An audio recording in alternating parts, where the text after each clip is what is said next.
Hey, shalom, shalom. Welcome to another lesson. Before we get started, I want to give our praise, honor, and glory to the Heavenly Father, whose name is Yahweh, Bahashem, Yahweh Shai, Bahashem, Bachakodash. Double honors to the apostles, the bishops, the elders, and all the teachers of Great Stone who rule and teach well. Peace and salutation to the brothers, the sincere brothers who's pushing this word throughout the four corners of the earth. To you, brothers, I say sincere shalom. And to the aqua, to the sisters who's just sitting back, paying attention, being the help, listening and learning in silence. To you, I say shalom. Today, my brother Ashar and myself, we wanted to get into, prophecy. Joel chapter 3. We're gonna just break down a few precepts from that for you. Because as you see right now in the Middle East, over there in between Israel, America, Iran, we see something big happening over there, and that is biblical prophecy, right? And that's coming out of the book of Joel 3. So we just wanted to go into that for you, just to break down some precepts and to get into it.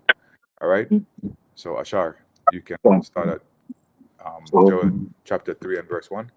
the brother mentioned it, the Heavenly Father, Yahweh with the Son Yahushua, is going to judge this place. And in subheading, it says the nations will be judged. So no one's going to be safe, man. You know, no one. First one, it reads, "For behold, in those days, and in that time, when I should bring against the captivity of Judah and Jerusalem." Mm-hmm. Continue. Verse 2, "I will also gather the all nations and will bring them down into the valley of Yehoshaphat, and will plead with them and will plead with them therefore for my people and for my heritage Israel." Israel is before people, right?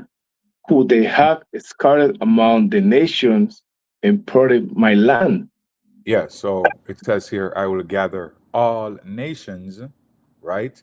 And will bring them down into the valley of, it says Jehoshaphat here, but we know in the Paleo Hebrew, it's Jehoshaphat, right? Mhm. And this is a place of judgment. This is a place of judgment for the children of Israel, for what they did to the children of Israel, right? It says, and will plead with them for my people. The word plead here, can you look up the word plead in the blue letter? Yeah, I can have it. Right. Uh, The word plead, it please, doesn't go into. It's not talking about beg. It's not talking about begging. Read it for me. um, Page 8199, Shaphat. Shaphat. Shephet, it means to judge, govern, vindicate, punish. That's it. So the Mosai is going to judge the nations in the valley of Jehoshaphat. He's going to vindicate the children of Israel, right? And he's going to punish the people who have did wrong to the children of Israel. As we go more in the precept here, it says, I would plead with them, mean I would judge them for my people. It says, for my people. Mhm. Israel, right? Israel is the most high people. It says, for my heritage, Israel. So these people, there's an echo in your background. So these people who are talking about all nations, what I'm saying, can be saved. No, the people who have done wrong to the children of Israel is all the other nations on earth.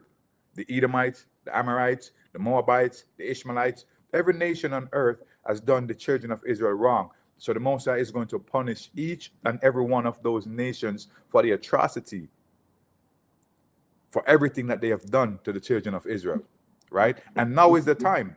Hence the reason why the gathering is going on in the Middle East. You have America, you have Israel, right? And America is Babylon the Great, right? Gone. Rome coming back, Greek coming back, right? Mhm. So the gathering is happening right now in the Middle East, right? And there's more that's going to be gathered there. You have China, Russia, Mhm. Iran, Israel, all the Middle East is going to come together, and the West is going to come together, and that's what going to be the land of judgment. That's where judgment is going to happen, right? Mhm. Continue to verse Um, um 3, It reads, and they have cast lots for my people.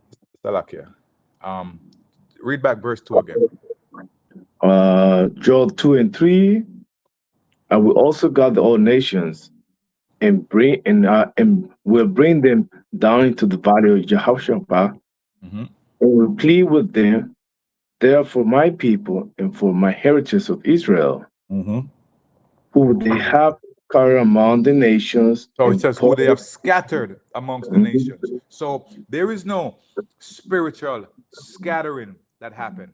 So you people who are talking about spiritual Israel is going to come together. No, it's not speaking about a spiritual Israel. Spiritual Israel was not scattered. The physical Israelites, they were the ones who were scattered among all nations. Hence the reason why it says, I will send my angel to gather mine elect from the four winds of the earth, right? Mhm. Because the elect has been scattered amongst all nations on planet earth, That's right.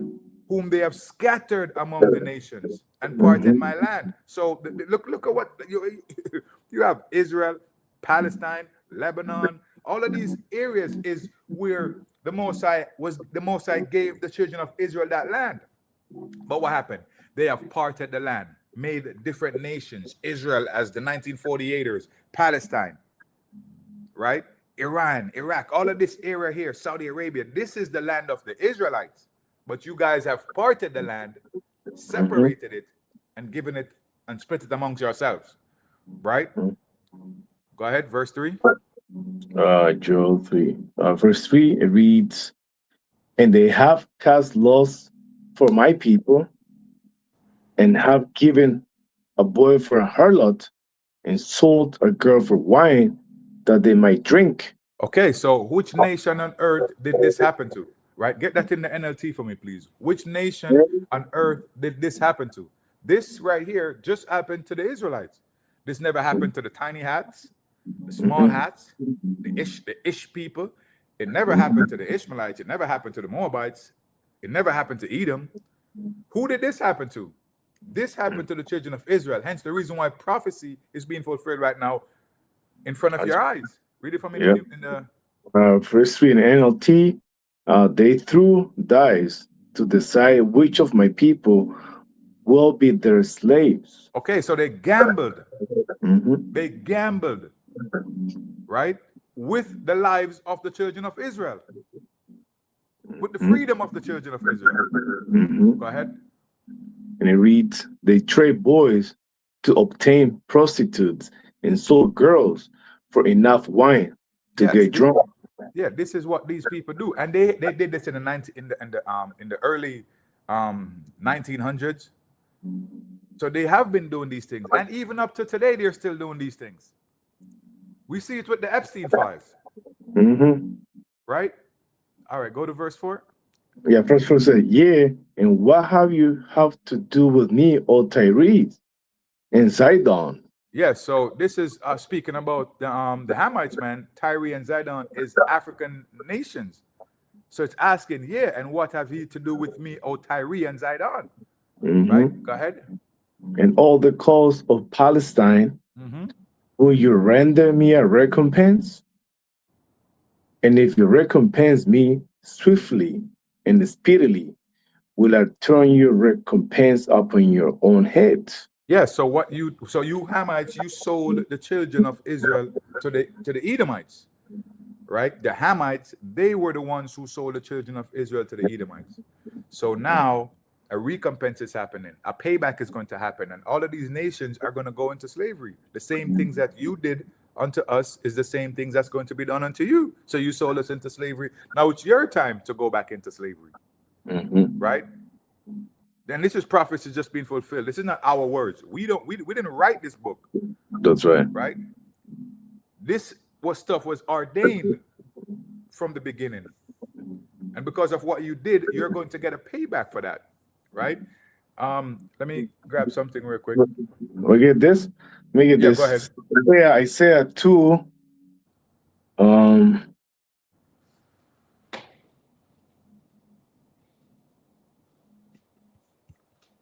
Let's just start at 1. So the Yeah. point is 1. I read the word that Isaiah, the son of Amos, saw concerning Judah and Jerusalem. Verse 2, and it shall come to pass in the last days that mountain of the Lord Yahweh house should be established in the top of the mountains and should be exalted above the hills, and all the nations should flow unto it. Verse 3, and many people should go and say, come ye, and let us go up to the mountain of the Lord Yahweh, to the house of God of Jacob, and he will teach us his ways, and we will walk in his path. For our Zion should go forth the law and the word of the Lord from Jerusalem. Here's the point. And he should judge among the nations and should rebuke many people, and they should beat their swords into plowshares and in their spears into pruning hooks.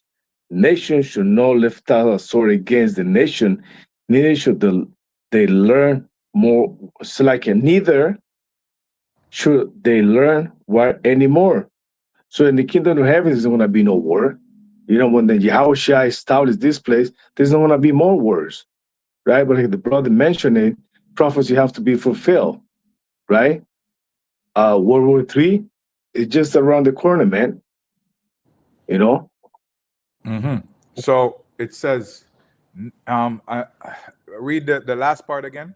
Yeah, the verse 4, and he should judge among the nations and should rebuke many people, and they will be their swords into plowshares and their spears into pruning hooks. So this is saying that there's not going to be any more wars anymore. Their swords is going to be turning into farming tools. Their plowshares, I think their plowshares into pruning hooks. Pretty much what it's saying is that there's not going to be any more weapons anymore.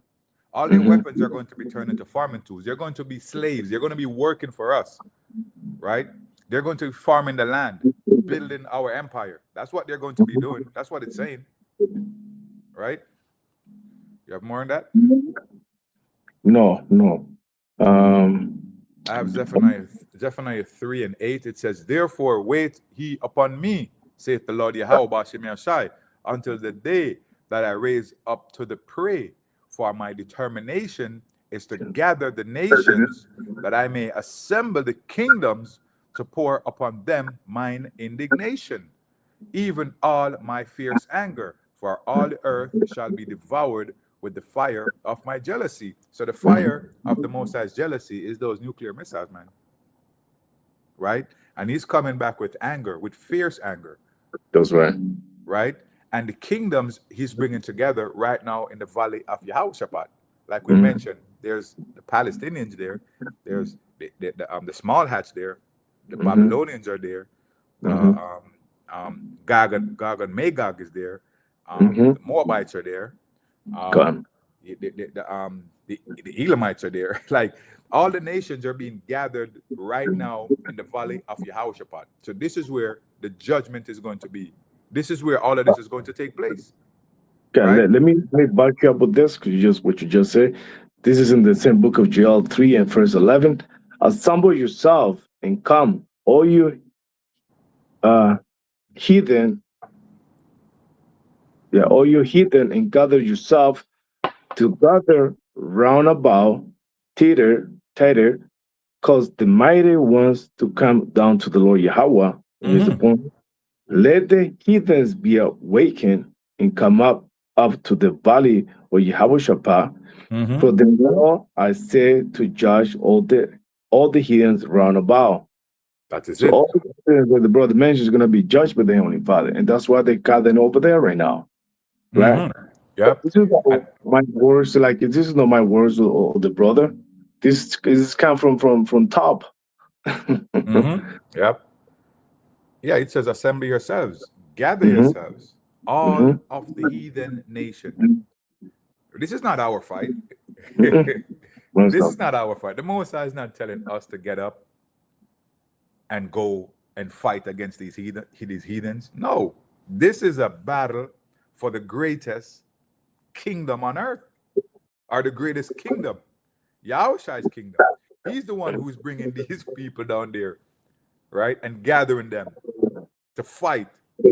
That's where the pleading is going to happen. Yeah. That's where judgment is going to take place, in the valley of Yahweh-Shaphat. Mm-hmm.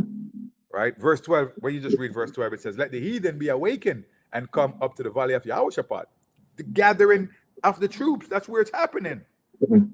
Right? And come up to the valley of Yahweh-Shaphat. There will I sit with them and judge the heathen round about. Yeah. It's not our words, like you said, Ashar. It's not. No, it's not. It's not. Back to Joel, verse 1. I mean, we're at verse 4 now. Yeah, read verse 4. Actually, read verse 5. Verse 5. Because you have taken my silver and my gold, and have carried into your temples my godly pleasant things. What are the silver and gold? What are the goodly and pleasant things? The goodly and pleasant things here is the children of Israel. That's right. Right? The gold and silver is speaking about the children of Israel. That's it. Yep. Right? Verse 6. Verse 6. The children also of Judah and the children of Jerusalem. Yeah, that's speaking about the northern and southern kingdom, both tribes. Go ahead. Have you sold unto the Grecians that you might remove them far from their border? Yeah, so they have sold the children of Israel into captivity, and this caused them to be moved from their homeland, took them away from their place of rest, their habitat, moved them far away from their land. So now the land is inhabited by the heathen, right? The land now is habited. This is the reason why it says it says that Jerusalem shall be trodden down until the time of the Gentiles be fulfilled. Can you grab that precept for me? Jerusalem. Okay. Yeah, Jerusalem will be trodden down until the time of the Gentiles.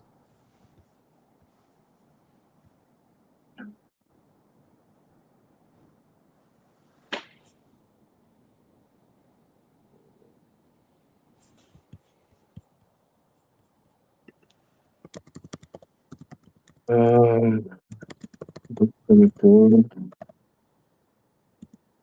Luke 24 and 20. I could get it. Is it Luke 21 and 24? Yes. And they should fall by the edge of the sword, and should be led away captive into all nations. And so this happened to the children of Israel. They're the ones who fell by the edge of the sword. They're the ones who were led away into captivity in all nations. Continue. And it reads, and Jerusalem should be trodden down of the Gentiles until the times of the Gentiles be fulfilled. Yes, so it says here that, and Jerusalem, which is the land where the people are dwelling right now, right? So it's speaking about the actual land, but it's actually speaking about the people as well, because Jerusalem is a people before it's a place. And it says, and Jerusalem shall be trodden down. So the children of Israel shall be trodden down. And the land is going to be trodden down, right? That's right. Of the Gentiles. So the Gentiles, which are the heathens, right, round about, all of them from all nations, right? It says, and Jerusalem shall be trodden down of the Gentiles until the times of the Gentiles be fulfilled. So right now we are in the fulfillment of the Gentiles. Their time is now expired. They're operating on borrowed time, right? The Gentiles is some of them, the Israelites, man, right? But the Christians always say it's everyone, you know, right? The heathens. Sorry, say that again. The Gentiles, we have Israelites that are Gentiles. That's with that correct. with that mindset, right? But Christians teach otherwise, you know. Christians see they can come in and be saved. No, some of them they're heathens, man. Yeah. Like just at the beginning, we scatter around this globe into different nations. So we're the heathens too. Yeah. You want me to go back in Joel 3? Yeah, Joel 3. Verse 7. It reads, "Behold, I will raise them out of the place whither you have sold them, and I will return your recompense upon your own head." Yeah, hence the reason why the Most High says, I will send mine angels to gather mine elect from the four winds of the earth. That's the reason why the Most said that, because right here it says, behold, I will raise them out of the place whether you have sold them. So Babylon the Great is where the children of Israel were sold. Right now, there's a great awakening happening. The children of Israel are being awakened. The Mhm. tribes are waking up, right? And it says, I will return your recompense upon your own head. So you're getting a payback for what you did. There's an echo in your background. There's a payback for what you did. A payback is coming, a heavy payback at that too, right? Go ahead, read it. And it reads, verse 8, "And I will sell your sons and your daughters into the hand of the children of Judah, and they shall sell them to the Sabaeans, to the people far off, for the Lord Yahweh has spoken." Yeah, so the Sabians are the Arabians, man. Those are the Ishmaelites. You know, those are those people in the land, right? Go ahead, read verse 9, and then I got a precept for you. Yeah. "Proclaim ye this among the Gentiles, prepare war, wake up the mighty men, let all the men of war draw near, let them come up." Yeah, so proclaim this ye among the Gentiles. So make this known among all the Gentile nations, whether you be a Edomite, a Amalekite, a Moabite, Ammonite, Ishmaelite. It doesn't matter who you are. You're a heathen. This message is for you. Proclaim this among the Gentiles. Go ahead. Says, Verse oh, yeah. 10. Yes. No. Wait. Let me finish here. Prepare war. Yeah. Which is going on right now. World War III is right at their doorstep. Wake up the mighty men. Right. Let all the men of war draw near. Let them come up. So this is that gathering that we keep speaking about in Joel 3. Mhm. Yeah. Continue. Verse 11. No, verse 10. Verse 10. Verse 10. "Be your plowshares into the swords, Yep. pruning hooks into the spears. Yep. Let we say, I am strong." Yeah, so all these nations that used to be farming nations, right? China used to be a farming nation. Iran used to be a farming nation, right? It says beat your plowshares. So the things that they used to use for farming, it's saying turn those things into swords. Your pruning hook into spears. It means bring up all the your weapons. Yep. Gather your weapons. Let the weak say I'm strong. So all these nations who were weak because they were farming nations, they're now stronger. Right? They didn't know that Iran had so many hypersonic missiles. Yep. They didn't know. They had an unexpected hit. Yep. You get what I'm saying? The weak nations are saying, yo, right now, man, strong. Yep. We ain't scared of you no more. Our plowshares are now turned into sword. Yep. We have what you have. Mm-hmm. Right? Let me see if I can. Let me grab this precept real quick. Isaiah 13:9. It says, "Behold, the day of the Lord Yahweh cometh, cruel with both wrath and fierce anger, to lay the land desolate, Mm-hmm. to lay the land desolate, and he shall destroy the sinners thereof out of it. For the stars of heaven and the constellations thereof shall not give their light." Why is that? Because number one, the missiles that are going to be shot over is going to blot out the light from the sun, the stars, the moon, and also when that nuclear missile hit, that mushroom cloud is going to actually block out the sun. I don't know if you've ever seen it before. It says, "For the stars of heaven and the constellations thereof shall not give their light. The sun shall be darkened in its going forth, and the moon shall not cause her light to shine." Verse 11, the final one, "And I will punish the world for their evil." It says the world, everyone who has done evil, "and the wicked for their iniquity. and I will cause the arrogancy of the proud, we know who that is, to cease, and will lay low the haughtiness of the terrible. So we know what this verse 13 is speaking about: the Babylonians, the Grecians, the Romans, the Egyptians, the Pharaohs. Yep. Right? You got something, brother?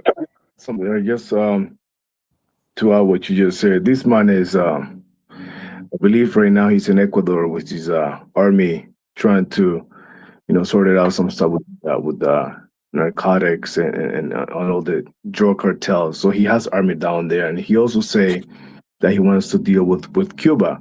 So this man's he lost his mind right now. At this point, he doesn't even care whether he sanction you or business with you. He doesn't care. He's the hammer of this planet right now, right? So let me get this quick. This is the book of 2nd Ezra 16 and the GNT. I read from 1 to maybe 4 or 5. Babylonia, ancient Egypt, in Syria, you are doomed. Put on your clothes and mourning, your sackcloth and goat hair. Cry and wail for your children, because the time for your destruction is near. Hey, we're really close to the end of this activity, to the end of the rulership of Isa. Mm-hmm. Really close. It says, I'm sending war on you, and no one can stop it. So people are there thinking that they pray for this to stop. It's not going to stop, because this is to the Spirit of the Heavenly Father, right? He's the man who made this. Is a movie, right? Everyone taking a part on this, right? It says, verse 4, I'm sending fire on you, and no one can put it out. I am sending disasters on you, and no one can stop them from coming. So this is not going to end. It's going to escalate to the point now. People are going to start probably killing themselves because the stress, can't handle stress. And it's increase. Look at the price of gas right now. Here, look at the price of food. Don't you think your stress is going to go increase? Read Joel 3 from 11 to 17. Joel 3. 11 to 17. Yeah, we were there. I can get it. I got it. You got it. Assembly and come, all you heathens, and gather yourself together round about thither, cause the mighty ones to come down of the Lord Yahweh. Yeah, so the strongest of you heathens are going to go down into the valley of Yehoshaphat, because again, that's where the Most High is going to plead and judge you people, right? So he's bringing you down there, not because you think you're going to win a war. None of you guys are going to come out winning. All of you guys are going to be destroyed, right? Go ahead. It reads, and this is the reason why the apostles are telling you, Jakes, don't go in their army, man. Don't go fight their battles, because nobody's coming out. You guys are not coming out, man. It's over. Go ahead. Over there to enjoy yourself, because now you're stuck. Yeah. And this is not coming to get your ass. First, let the heathens be awake. Let the heathens be awakened to come up to the valley of Yehoshaphat, for they will sit to judge all the heathens around about. Yeah, we just mentioned that. Verse 13. It reads, put you in the sickle, for the harvest is ripe. Come, go down, for the press is full, the fast overflow, for the wickedness is great. Salakia, I want to grab a precept real quick. Oh, man. Let me grab a precept real quick. I think it's Revelation. Revelation. 1 second.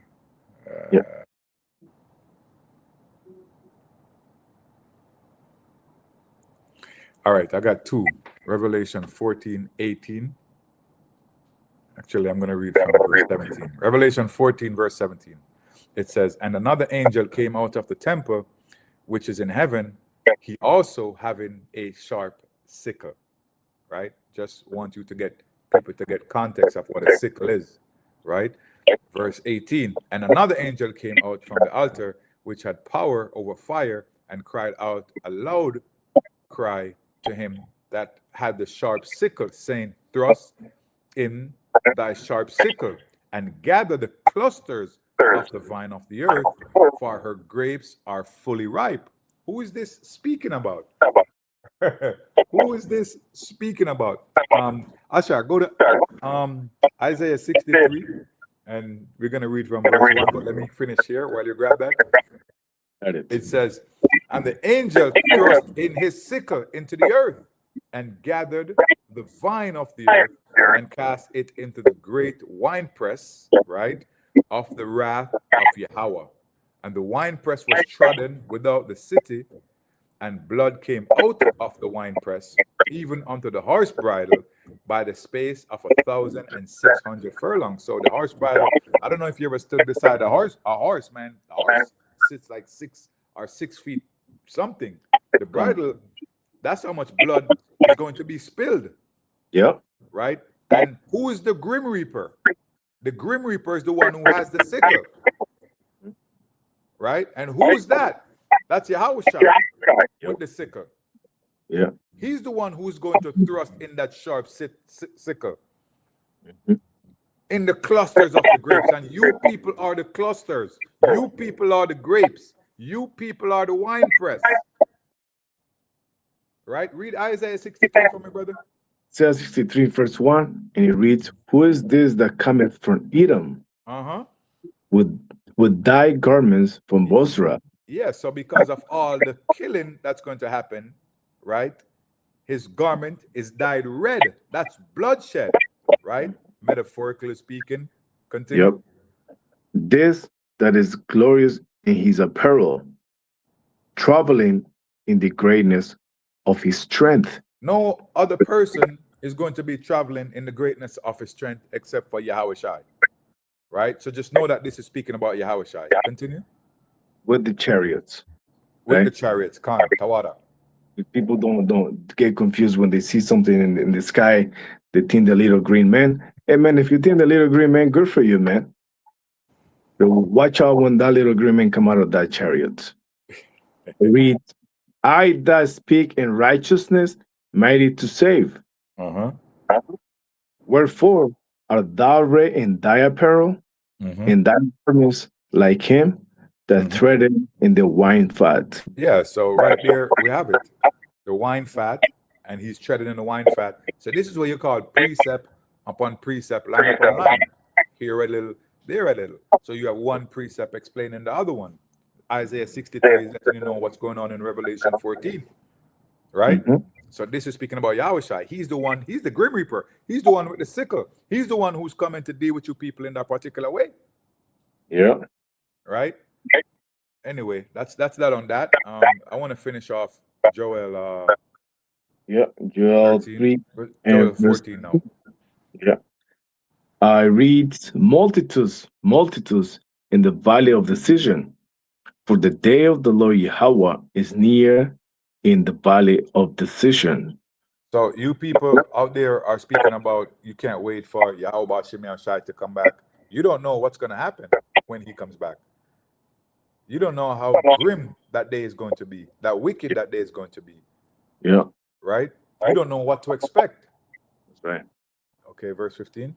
Verse 15, the sun and the moon should be darkened, and the stars should withdraw their shining. Yeah, so that's going to be the nuclear missiles, man. All these missiles are going to block out the sun, the stars, the moon, right? There's not going to be any light shining when the mushroom cloud, when the nuclear missiles hit Babylon the Great. It's going to block out the sun. That mushroom cloud is. Yeah, have you ever heard about a nuclear winter? A nuclear winter, that shit lasts for 10 years. Yep. Everything is going to be grim, gloomy, dark, cold. Right? That is exactly what it's talking about. Verse 16. Verse 16, the Lord Yahweh also should roar out of Zion. Okay. Go ahead. And utter his voice from Jerusalem. Yeah. And the heavens and the earth should be shaken, but the Lord Yahweh will be the hope of his people and the strength of the children of Israel. Yeah, and this is why it says everything that was written aforetime was written for our learning, so we through hope and patience and hope might have faith. Just roughly paraphrasing, right? Yep. So we find solace and peace in these scriptures, man. Because why? Because of verse 16, it says, "But the Lord will be the hope of His people." So we have hope in Him because we have read and understood the book. So we have hope and the strength of the children of Israel. So He's coming and He's protecting His people, and He's and there's going to be salvation for His people. This is what's coming. Yeah. Verse 17. Mhm. So sure you know that I am the Lord Yahweh, your God, dwelling in Zion, Uh-huh. my mountain. Then should Jerusalem be holy, and there no strangers pass through her anymore. Yeah, so that means that there's not going to be any more slavery, any more captivity, any more trodden down after Israelites. There's not going to be any more beating, no more punishments. All of that is done, right? That is when everything changes. The children of Israel is going to be in rulership, right? Along with Yahushua and King David, That's right. right? And this is what it's speaking about, right? So yeah, man, that's it for me right there. Okay. You got something else? That was it for me. Aka. That was it? Okay. And with that, I hope this was edifying. And with that, I want to give all praise, honor, and glory to the Heavenly Father, whose name is Yahweh, Ba'ashem Yashai, Ba'ashem Kakadas. Shalom. Shalom.